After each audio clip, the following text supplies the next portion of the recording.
involved with the action that's... Think of it this way, they screwed up, and not only did they flash their junk on camera, they were able to, when they were supposed to be doing certain things, you could tell they were screwing up, and then you could see them look at a handler, like they had a handler. I'm not saying they had a handler like they were like kids. Like traffickers or some shit. No. They had a, like one of the production assistants that has the script, and you could tell that they're like giving them, signs and stuff like non-wrestling signs, not like the the wrestling, not production signs, not spin camera one. Yeah, but what do you do when you're not, when the chicks there? Civilians. They're not They're pro civilians. wrestlers, so what do you expect? But I think it was a good gimmick, and I really think the Oh no! I'm not hating the story and the entertainment element. It was if you look past the bad technical elements, people like the gimmick. There's 12-year-old kids celebrating the fucking Ho Train, man. Come on. And then you had the also the perfect pinnacle, because you had the Godfather and Val Venus. And Val Venus' gimmick was a male porn star. Hello, ladies. Whose finisher was a top rope splash called the Money Shot. And the weird thing about the Attitude Era is they got away with that and the ratings went up. But when they decided that they were going to try and make more money by becoming family friendly, that was probably one of the most fucked up things I've ever seen. It was the stupidest thing they could, in my opinion. And I'm a long-running pro wrestling fan, so I can say this and not feel guilty about it. The Attitude Era, when you look back on it now, it screwed up a lot of good things about pro wrestling. But when you their whole gimmick was get the F out. That's when they made it WWE, made it real kid-friendly. Of course, I understand why they did it from a financial standpoint, because that's also around the time that organization went public, like stock market wise. So you have to clean your act up. So that's why they did it.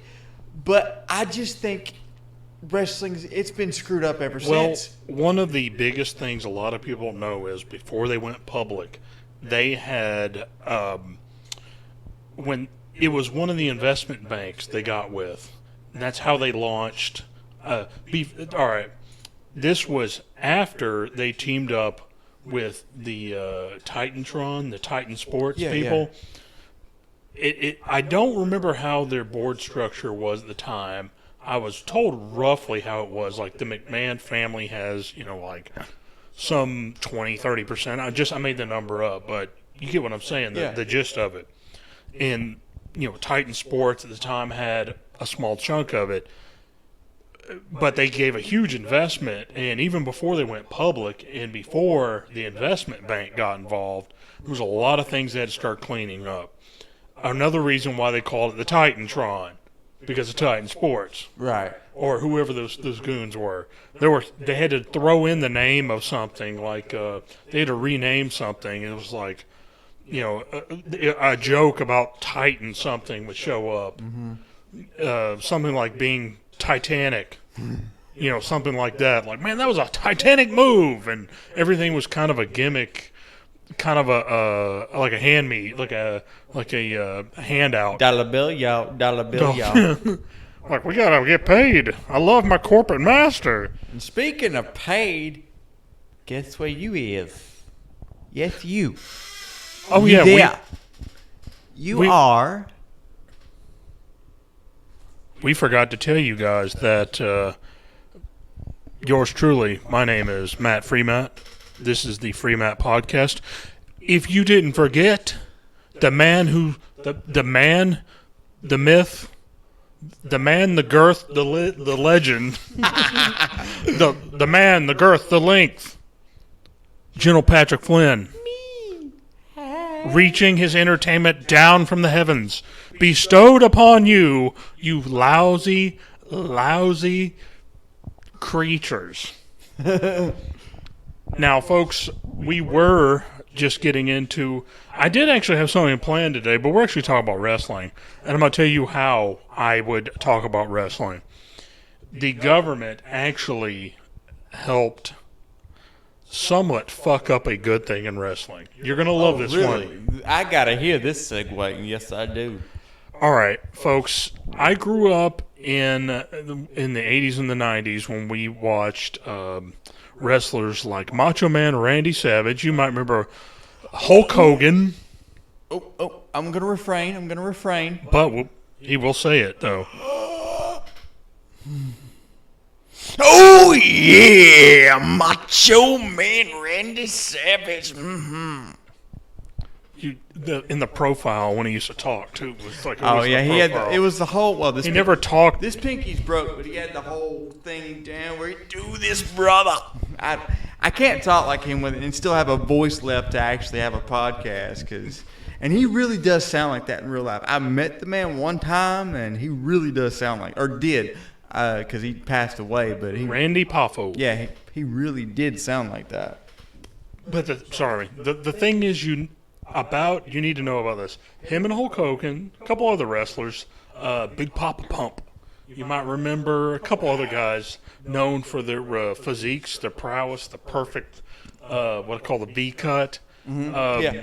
You might even remember a dude I can remember that was had a unique cut to him was Ultimate Warrior was another one. Oh yeah, but he played around with a lot of HGH though. Well, that's where we were getting at.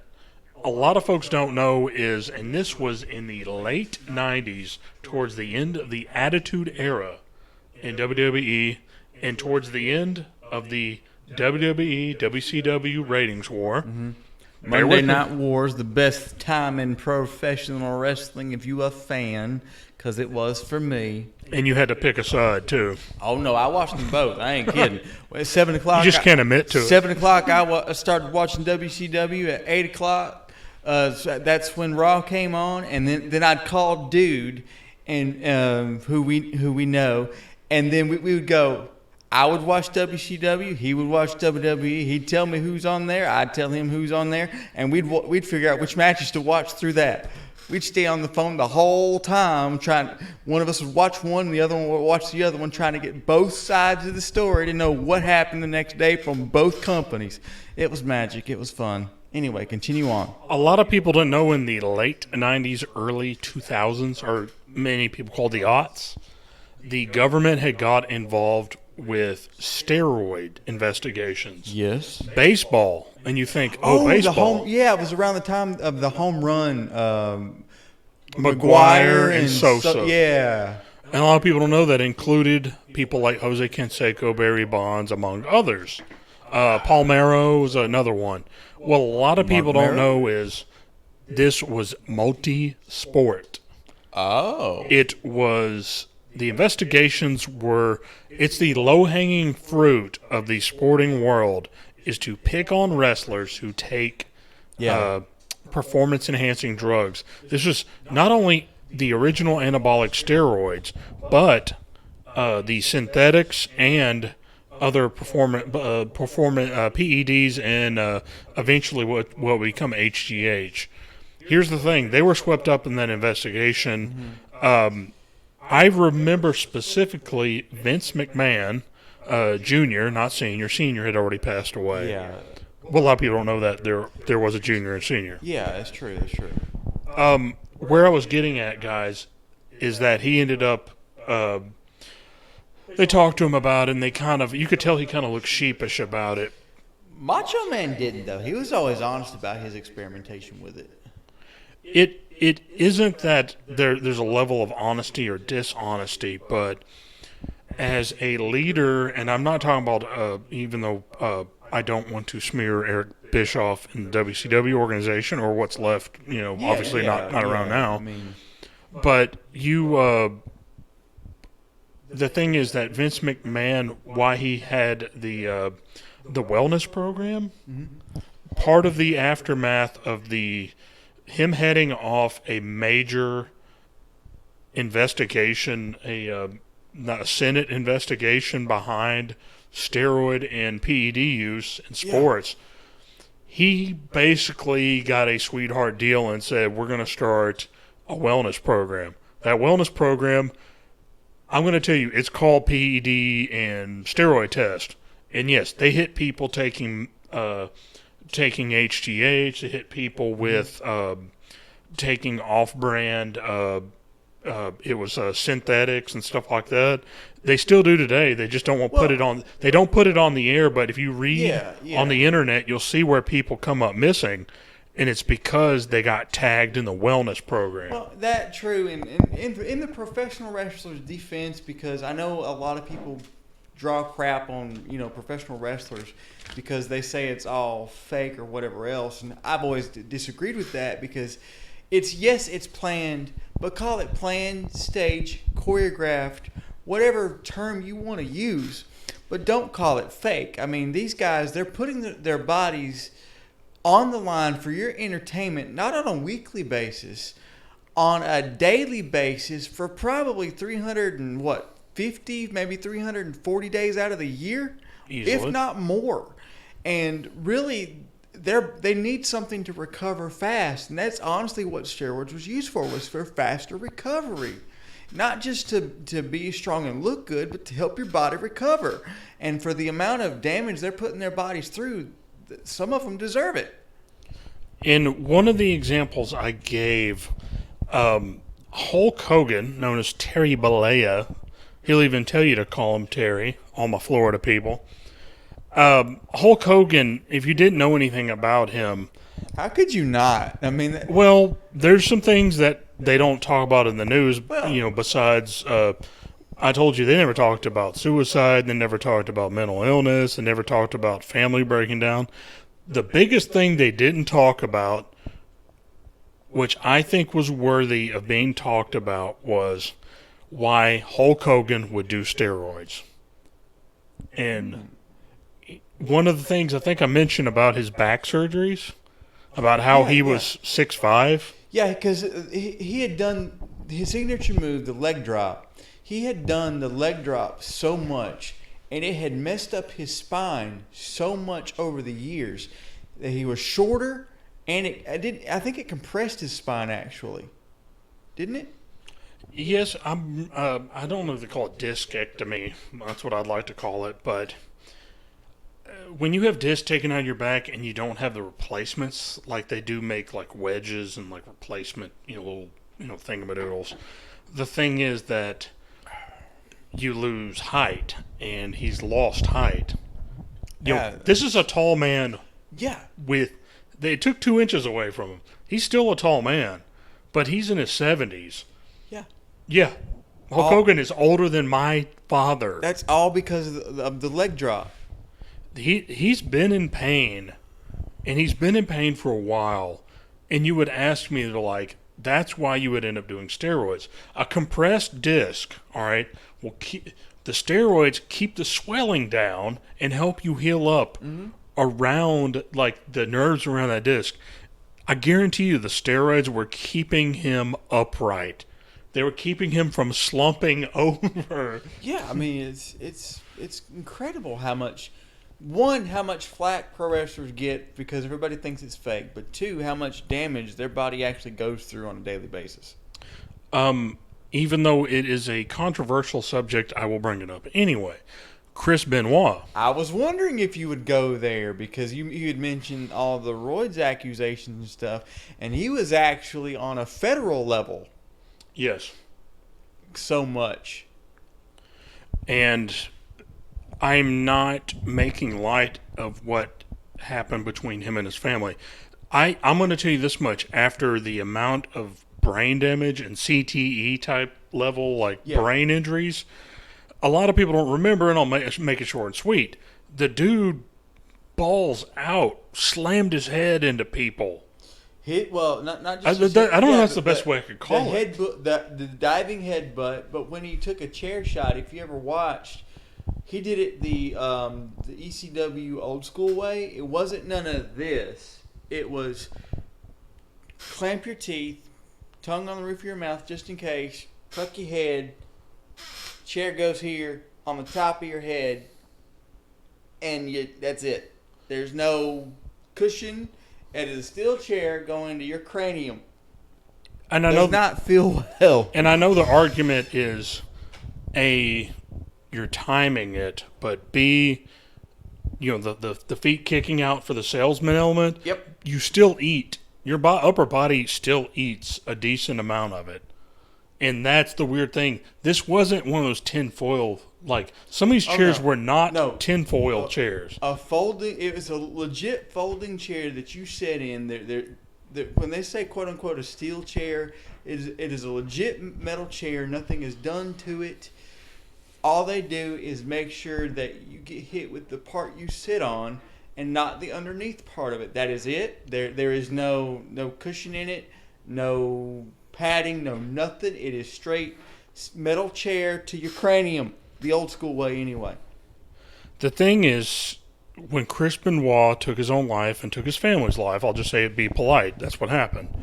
I'm not trying to be salacious, but after that stuff happened, That's a sexy word there. salacious. Salacious. I didn't say. That sounds like a stripper's name.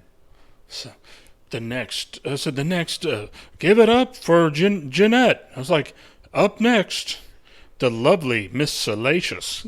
Exactly. All right, back to a serious level discussion. Chris Benoit, after he took his family life and then took his life, one of the things that they were talking about was traumatic brain injuries. And they talked about his move. They talked about painkiller usage, managing pain management, and they talked about possible CTEs. And the boogeyman they brought up was steroids. And the thing is that yes, maybe they didn't know exactly. I think they were taxing the human body, and I'm not speaking as a government or a medical person. Maybe taxing the level of what the body was capable of by long-term usage of this without a cessation of the injuries. And yeah, as a guy who's banged up and waving my mandible claw around, the whole thing about that was, and yeah, he ended up on the radar. And I asked people, I was like, do you really think the government was going to change something? It would just make the WWE, and no offense, Vince McMahon, go to different lengths to try to. It basically become look, the wellness program become an ass covering venture. I'm not saying that he doesn't care about people. Vince McMahon is not a moron. He made money. He made money by being smart. He made money by engulfing other outfits and other businesses that were good at wrestling. Also known as the old school territories. He's a marketer. He's a marketer. He is a business owner, but I want to tell people, he teamed up with people who have money. He became a bigger company, swallowed up people. He hired not just talent, but he hired smart people. He hired people that were directing and managing, people that were they were savvy within the wrestling world, but they understood story and character development. Some of them. And the thing is, others not so much. Like anyway. Marketing cycles. Yeah. Like, what do? You got to sell pay-per-views. You got to sell commercial spots. You got to sell. I guarantee they get points for what do you call it? Toys and. I'm trying to think of the name of the stuff. T-shirts and shit like that. Merchandise is the word you're looking for. Thank goodness. You're Patrick welcome. Flynn, ladies and gentlemen. General Patrick Flynn. Proud Honduran Irishman, keeping it real. Orale. You know it, man. You know it. My good hand. Pimp hand strong, people. But back to bad segue to wrestling. The thing is, even with the government, I think the wellness program largely is a cover, and it was to stem off any prying into the business. Wrestling is a big business. I love the WWE and WCW. They're both businesses. I don't care who was involved. They're businesses. Huge businesses. Huge. Yeah, it's huge, people. President Donald Trump, he's in the Wrestling Hall of Fame, folks. It really is on the I believe it's called the celebrity wing on the Hall of Fame. He's in there. He is a longtime friend of the McMahons. Yeah. His wife was the SBA, Small Business Administrator. Okay. A lot of people don't know that. Okay.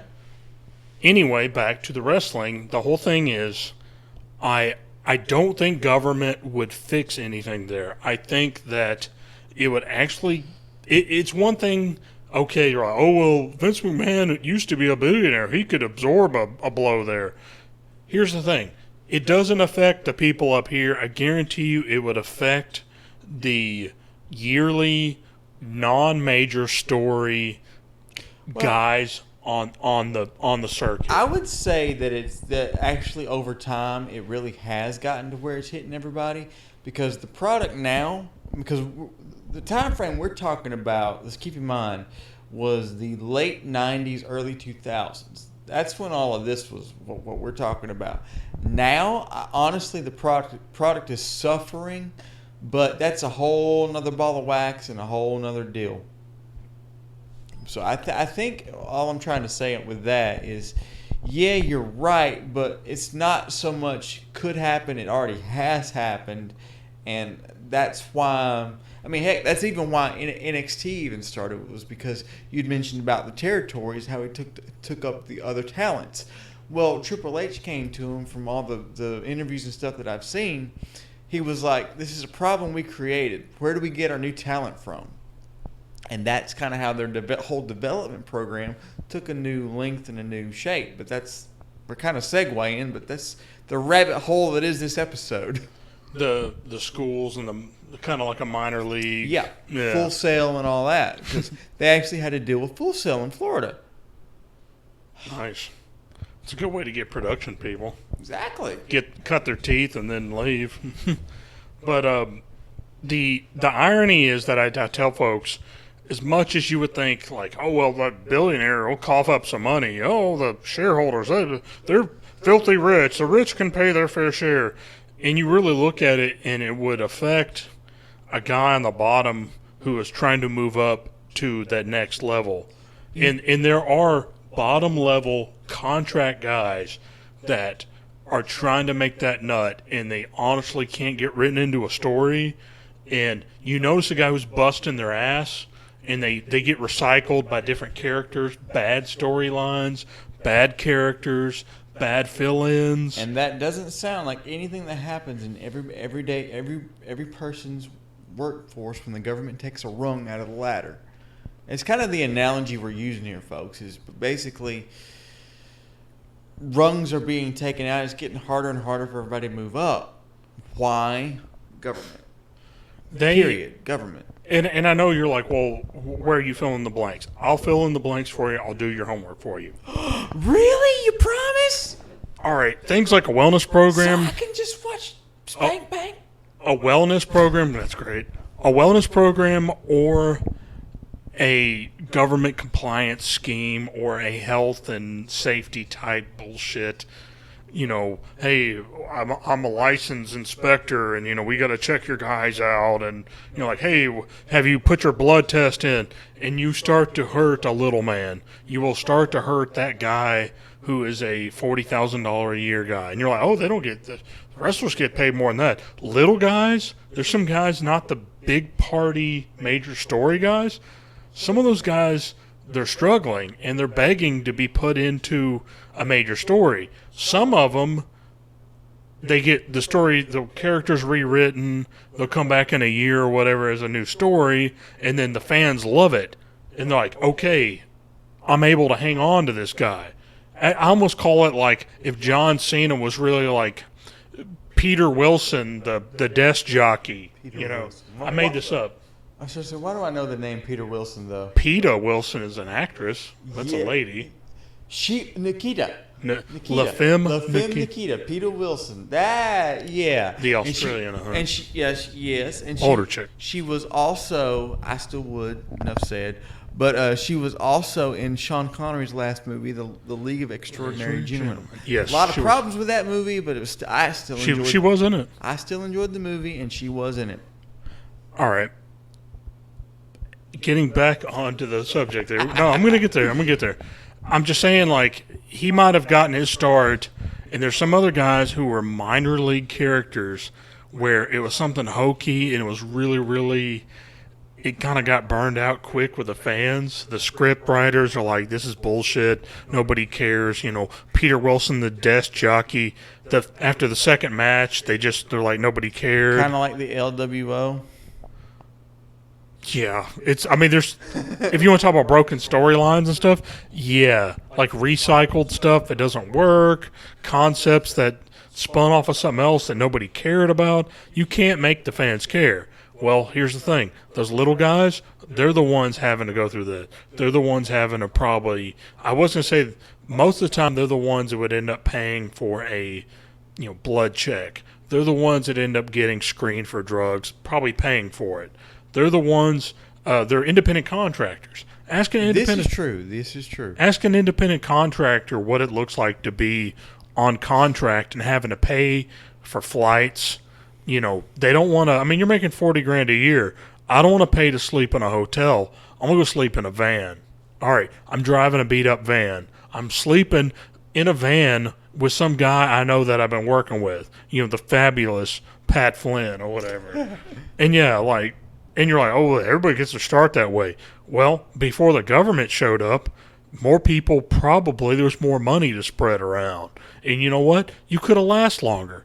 Well, if you're not lasting that long, I guarantee you, as an independent contractor, thank the government for things like blood checks and drug tests. I'll even throw this one in just because I feel like, cutting a beef with the TSA. Look on your flight tickets, your flight stuff, and see how much money you end up paying to the TSA for security stuff. I don't even want them there. But if I try not to pay, nope. I buy a ticket, it shows up anyway. Mm-hmm. I can't even buy that and say, no, just lay those guys off when I go through. No, they show up. They're always there, and they take the money from me. Well, here's the thing, folks. You really think, the government's not helping you. I'm sorry. It doesn't help wrestlers. And you know what? In the long run, it affects your entertainment. You always wondered if there was a guy, some scheme, or some guy, that's busted his ass and why he disappears. I said, there could be things like that. It's wellness. It's Senate investigations. It's like the tax schemes. The IRS allowed for, the WWE to get away with this taxes now, but you elect a new president and they go after him. The IRS is like, well, we got our own assholes now, and we're going to rewrite the books without even, because IRS doesn't need the Congress. IRS is its own, they're their own boogeyman. Erwin R. Shyster. Look, yeah. How we screw them, or do we screw them, and how? Lawyers, Dewey, Hooey, and Scrum. Yeah. Now, the IRS, when they look under the bed, or when the boogeyman looks under the bed, they look for IRS people. But shh. You like that? I don't even have my mic today. I have my pimp hand, but I don't have my mic. Pimp slap. Just pimp slap. You like that? More where that came from. I know you're scared. Anyway, folks, back to the IRS. It was the IRS. That's the real boogeyman, not me. The whole thing is that you change administrations, and they decide to go after somebody because, well, somebody's not connected. Somebody's connected enough. Tie over 4 years, you get audited. Shit like that. You're like, oh, I got lawyers for that. You still got to pay those lawyers. They're laughing. Do we screw them and how? They're laughing the whole way, But you know why they got a business? Because of people like the IRS. And you know what? It hurts. I'm like, that hurts wrestling. Flying, fucking IRS people, the health and safety shit, zoning. It can't be too loud. We can't pipe the heat in. We can't pipe that heat in. It's not. I was like, hey, it's really quiet here. Well, we can't sell any tickets. You're like, well, you can't sell any tickets. What do? You pipe in the heat, and you get the fake cheering and the freaking the sound system. Well, you can't do that because you got zoning laws. You're like, that's not true. I said, the fuck it isn't. It's like you're making too much noise at 8 o'clock. You need to cut it out. If you don't think that doesn't fucking exist, ask somebody who's ever played a venue at 10 o'clock at night in the last band on the stage, and ask them what happened when the cops show up saying, oh, you got to shut that shit down. It's too loud. Ask me what zoning laws are. See if it doesn't happen to people in independent wrestling outfits. Oh, that shit happens. Yeah, it does. Oh, you got to turn that PC down. The neighbors said they can hear it. What? Oh, that isn't happening. That isn't happening. Yeah, it does. Fucktards. I'm saying the government can screw up professional wrestling. It can screw up your life. That's it. All right, any commentary? Full stop. No, we're going full stop there. That was good. Well, this is the unscripted show. No articles. This is just all natural. We went raw, baby. We went raw. We hope you had fun. I like it raw. We did. I like it raw. More natural? Did it feel more natural? Oh, it's natural when it's raw. If I was in prison, I'd be happy. No, I'm just kidding. Like, what the fuck was that? That's out of line. Hey, yeah. Jokes about TSA and RS, that's okay, but knock that prison shit out of here. Pretty much. You fucking asshole. Pretty much. We're not gonna be demonetized because we were never monetized to begin with. I started to say, wait, this makes money when? Oh, I wanted to tell you guys, I'm gonna put my put the podcast email at the below in the event you want to get in touch with us with complaints or hate email, or even if you want to send nude pictures of your junk or business opportunities. All of the above is accepted. If you have any business opportunities, just say, hey, I have some free shit for you. Or, hey, you guys want to shill for me? It's like, we'll shill for you. Hey, I'm game. Look, you can send us stuff. I'll shill for it. If you don't send me stuff, I'll even shill for that. And I don't even care anymore. I really don't. Because you know what? We could have 1,000 people see this video tomorrow, and I guarantee you nobody would give a shit. YouTube would find a way to fuck you over. So you know what? We'll shill for you anyway. You could be like, pedophile nets or something. I draw the line there. To catch a pedophile. Oh, okay. Yeah. Like to catch a predator. Like these are predator nets. Okay. Well, like you put out like a Barbie and some Mike's Hard Lemonade. I'm a Barbie girl in a Barbie world. And you could put a DVD of Hannah Montana or whatever, and the guy's like, oh, look, and you're like, got you, catch him with the net, got him. Hey man, I wouldn't be able to catch all these pedophiles if it wasn't for the Free Matt podcast. Damn.